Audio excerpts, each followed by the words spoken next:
High guys, welcome back to our new mini vlog. তো আমরা মহালয়ার ঠিক আগের দিন সব ভাই বোনেরা মিলে গিয়েছিলাম সোলফুল অ্যান্ড বিয়ন্ডে।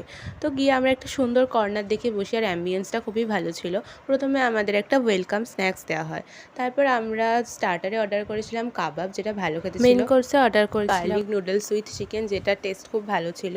এছাড়া করেছিলাম baked fish with asparagus sauce বা কিছু একটা ছিল, যার সাথে স্ম্যাশ পটেটো আর সর্টেড ভেজিসও দিয়েছিল, ওটাও আমার খুব ভালো লেগেছে। আর একটা করেছিলাম grilled chicken with heart attack sauce, যেটার সাথেও স্ম্যাশ পটেটো আর ভেজিস তো দিয়েছিল, কিন্তু ওটা আমার অতটাও ভালো লাগেনি, কারণ ওটা মিষ্টি মিষ্টি খেতে ছিল বলে।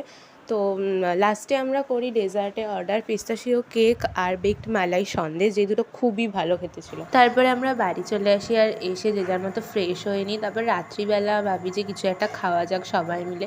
তো আমরা ঘরে চিপস যেগুলো ছিল সেগুলোর সাথে ঝুরি ভাজা, টমেটো, পেঁয়াজ এইসব দিয়ে মাখিয়ে খেয়েছিলাম। তো টাটা, দেখা হচ্ছে পরের ভিডিওয়ে।